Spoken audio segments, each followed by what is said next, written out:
कबीर सुनो भाई साधो, कहत कबीर सुनो भाई साधो, अरे कहत कबीर सुनो भाई साधो, कहत कबीर सुनो भाई साधो।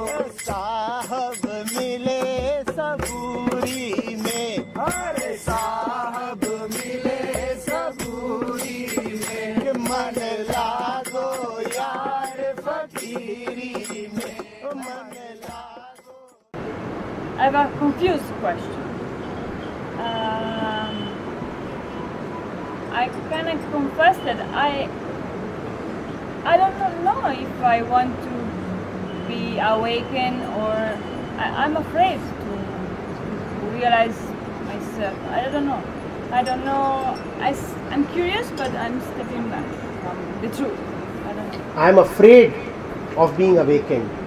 You must be afraid. All these so-called spiritual people have painted such a horrible picture of awakening that it is normal to be afraid of awakening. When you look at all those who call themselves awakened, it is very normal to say, I do not want to be awakened if awakening means this. If you look at all those who call themselves enlightened, you say, I do not want to be enlightened if this is what enlightenment means. Walking like zombies, not acting like human beings, talking fancy stuff, not talking any earthly matter at all, only uttering meditation, consciousness, awareness, samadhi, moksha, nirvana, turiya. The vocabulary has a total of 15 or 20 words. Wearing just one color, and often a horrible color. Carrying a beard that hardly suits them. Either emaciated, all bones, or this fat. If this is what awakening means, who wants to be awakened? Not capable of any one-to-one interaction, not capable of human warmth, not capable of coming close and sitting down at your level, always talking up from there, from a podium, talking down to you, always sending a message that they are godly, and they'll come down to the earth just so that you can have some darshan and some touch. Who wants that? No, since Awakening is really something very, very simple. And since it is so simple, we keep missing it. We have fancy notions about liberation, awakening, enlightenment. We keep looking for that. And we keep missing the obvious. It has been drilled deep down into us that the awakened one is a special person. Or sometimes not even a person at all. What is he then? Pure consciousness. So it was pure consciousness visiting the loo a while back. Yeah, the saint emerged from there.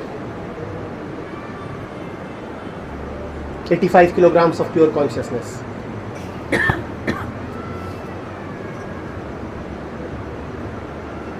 Yes? And then you say, no, I want to remain sahaj, and hence I don't want enlightenment. The fact is, enlightenment is your nature. As you are sitting here, not busy with this and that, you are already enlightened. It depends totally on you whether you want to remain enlightened. Your freedom is immense. You may choose to give this up very soon. what you are getting a flavor of right now is nothing but pure enlightenment. And since enlightenment is so ordinary, you don't want to believe that this is enlightenment. Yes, this is enlightenment, nothing else is. But you will want to reach out for the stars and hence miss the earth.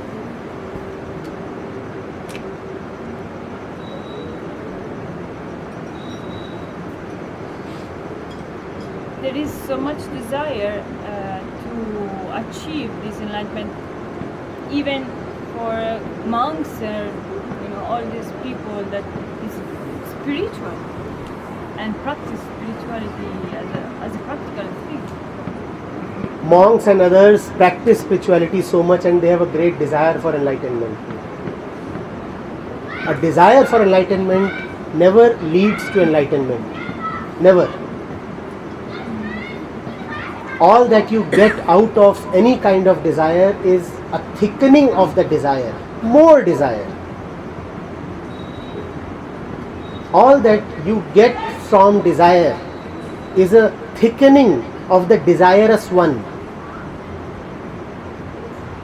First of all, why can't you ask yourself what makes you feel that you are not enlightened? What makes you feel that there is something special called enlightenment? In other words, what makes you feel that there is something wrong with you? Surely there is somebody or some forces at work that first of all succeed in convincing you that you are not alright, that there is something wrong with you, and hence to correct it you need enlightenment. Why don't you ask yourself, who was it that succeeded in convincing you that there is something wrong with you? You are still carrying that burden. You still can't get rid of that notion. Somewhere within you find yourself guilty. You carry the weight of some imaginary sin in your mind. You act as a sinner even though you have never really sinned. You are guilty of a crime you have never really committed. You are trying to fill a hollow that does not exist.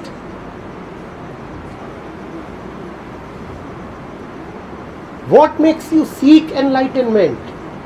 What makes you think that anything is wrong with you? Why aren't you wonderful and beautiful just as you are?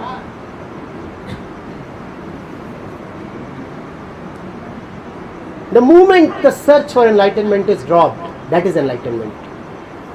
The moment the search for another world is dropped, that is enlightenment. The moment the search for a heavenly future is dropped, that is enlightenment.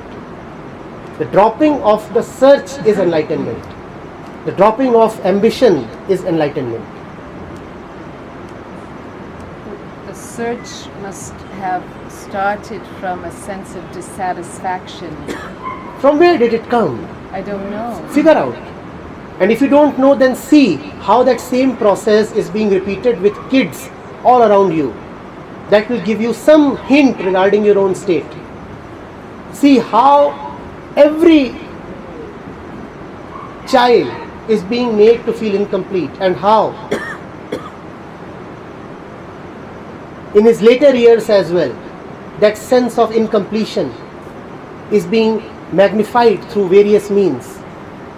Look at what all the TV commercials are telling you. Look at what the universities are telling you. Look at what family and society is telling you. All of them are deepening this sense of dissatisfaction within you.